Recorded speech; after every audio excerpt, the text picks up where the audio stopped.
You're watching the Daily Climate Show on Sky News. Coming up on today's programme, Egypt's Environment Minister tells Sky News they can hold the big emitters to their COP promises as they prepare to take on the presidency. Argentina heads towards a record-breaking heatwave as temperatures soar over 40 degrees and the power supply struggles to keep up with demand. And how some conservation strategies designed to protect red squirrels are having the opposite effect.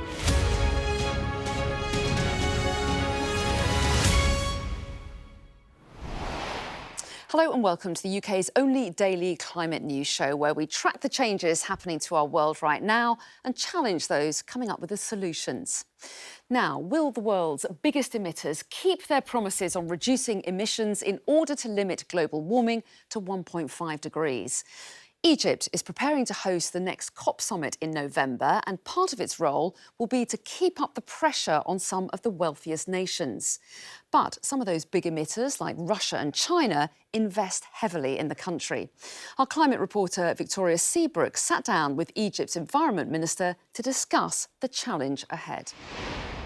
China has been a key player with us in so many relationships at the bilateral and the multilateral level. We will discuss with all the emitters, whether they are the big emitters or the least emitters, on how best can they take over their responsibilities. Egypt is a lower middle income country. It's not a G20 economy.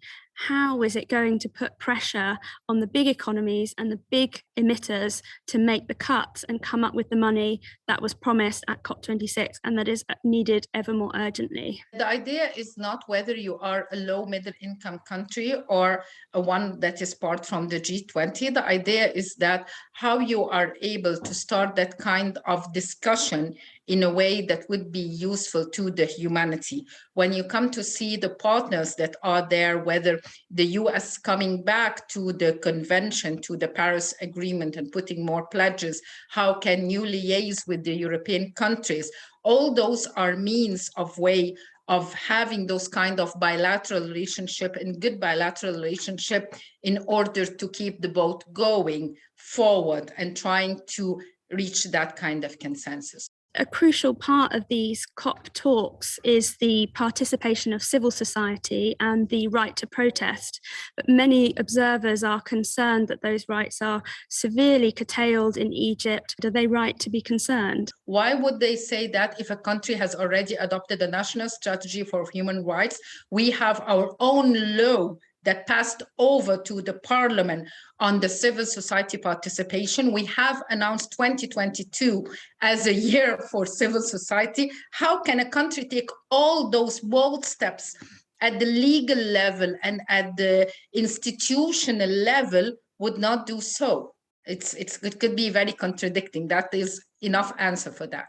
Well, human rights groups say that some 65,000 political prisoners are being held in Egypt. These are the human rights infringements that they point to and that they say suggest that Egyptian civil society will not be able to participate in COP27. Egyptian civil society will not be able to participate. No, the Egyptian civil society that are concerned with the climate change as an environmental global challenge will be participating in the COP27.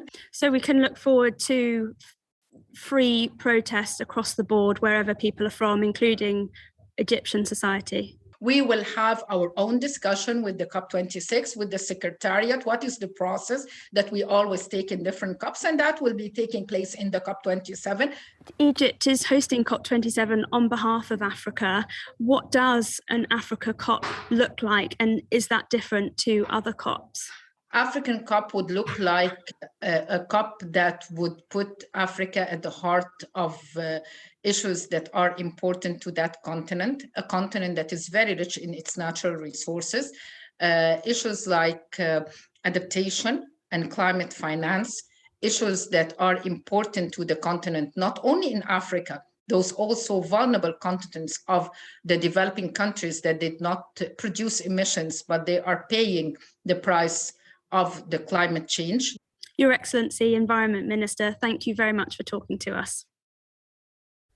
And Victoria joins me now. So, Victoria, is the Egyptian government confident then that it can work with other governments around the world and ensure that they stick to their COP26 commitments? Well, yes, Egypt says it's extremely confident it can put the pressure needed on the big emitters like India, China, the US, many others, to make good on those promises made during COP26. And one of the key outcomes of COP26, last year's talks, was that countries promised that within a year they would ramp up their action plans. And Egypt thinks it can work very well, even with China, which has invested hugely in Egypt. So some were a little worried about how bold Egypt would be willing to be with China, but Egypt says, no, we've got a fantastic relationship and we can do whatever is needed across the world. Of course, Egypt would say that because, as it assumes the presidency of COP later in the year, its job is diplomacy and to get consensus with all countries and help them all inch forward on climate change together. But it finds itself in this interesting position because, on the one hand, it is a lower middle income country. It's hosting COP on behalf of Africa with many developing nations who are interested in things like climate finance, so funding to help poor countries cope with climate change. But it has to represent all interests of all countries, including perhaps the very wealthy ones who are more interested in mitigation, which means cutting emissions.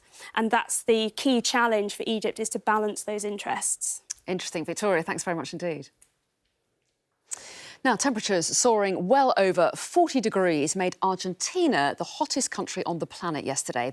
Some parts of the country reached 45 degrees Celsius, and experts are predicting a record-breaking heat wave as the extreme temperatures persist. Hundreds of thousands of people were left without power as energy companies struggled to cope with the surge in demand.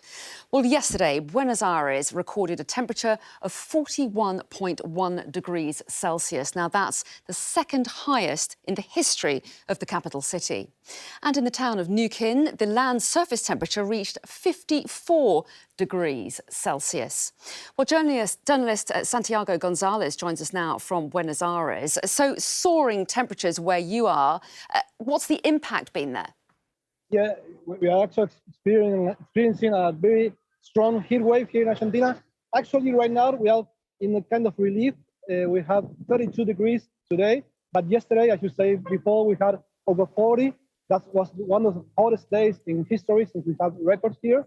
And tomorrow, they say that we're going back to the over 40s again. Yesterday, we have an outage, a very strong electrical system collapse here. 700,000 people were left without service. And in the middle of the country, we are even higher temperatures right now. Yes, as you said, we recently 44 degrees in the city of Cordoba. It's the second biggest city here in Argentina. And the government has right now issued a decree declaring the emergency for drought in over all the country just to fight the forest fires, especially in the southern part of Argentina, the Patagonia, which are hundreds of acres there were burned down in the recent days. Well, Santiago Gonzalez, thanks very much indeed.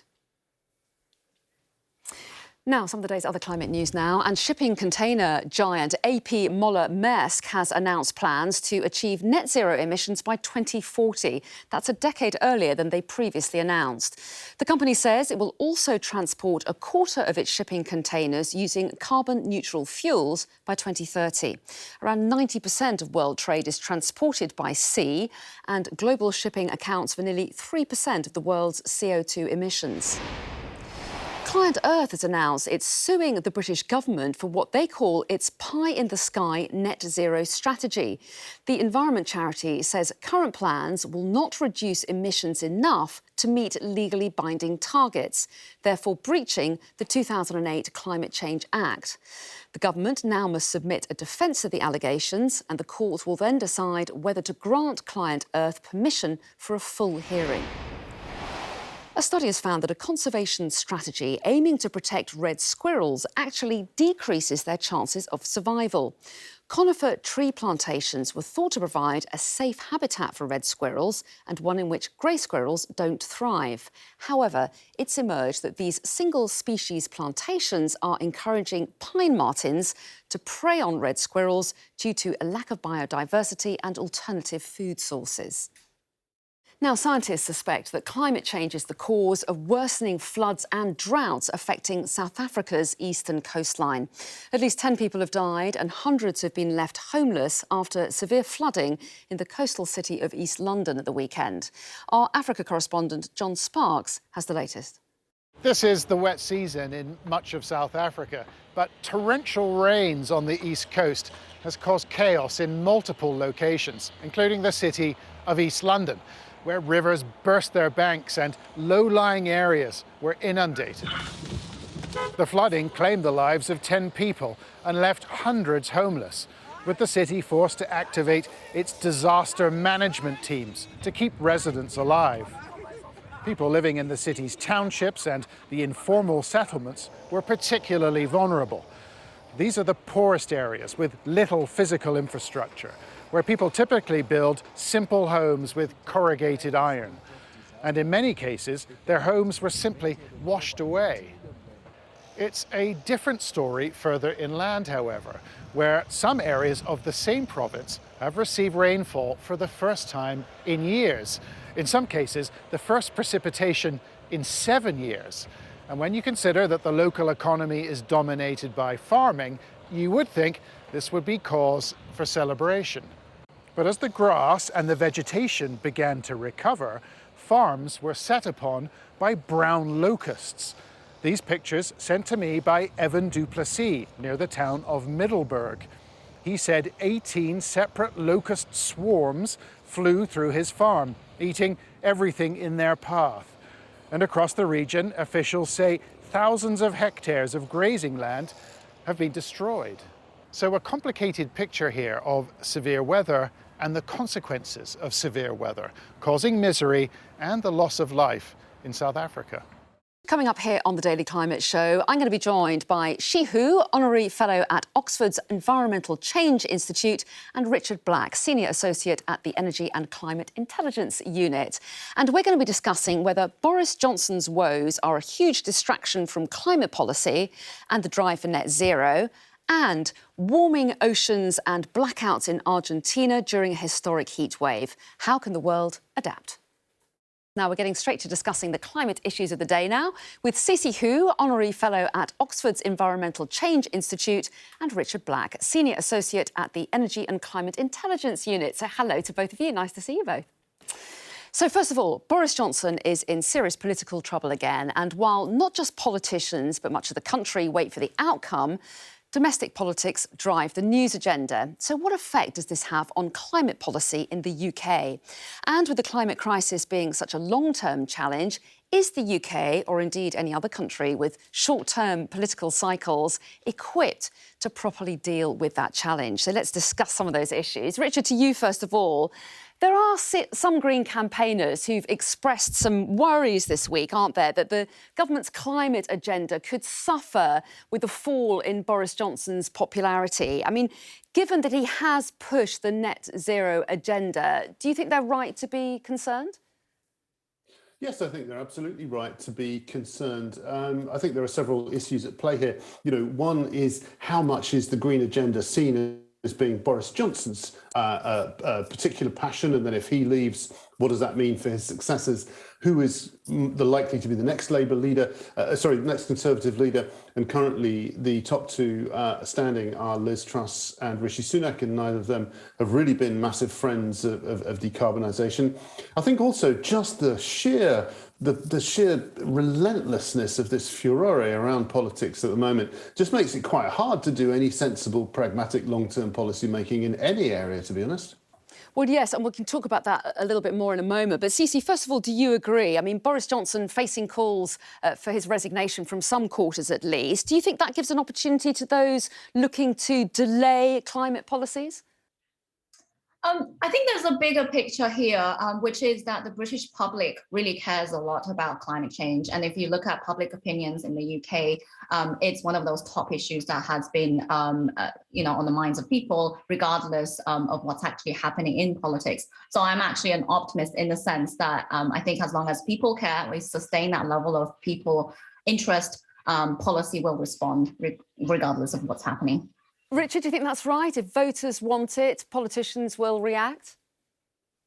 I think it would be nice if politics generally worked that way, but often it doesn't. And of course, in climate change, there is another issue here, which is that you can be for doing the right things, but not doing them now, just waiting, just being a bit pragmatic and waiting and delaying until things get a bit cheaper or whatever it may be, until the current crisis is over. And of course, if you have so much of that delaying going on, you get to the stage where actually you're not responding to climate change with the speed that science says is necessary. So that would be my worry. I don't think any Conservative leader is going to publicly abandon decarbonisation for the reason that Sissy just elaborated, let alone the pressure from business. But, as some people have said, delay is the new denial.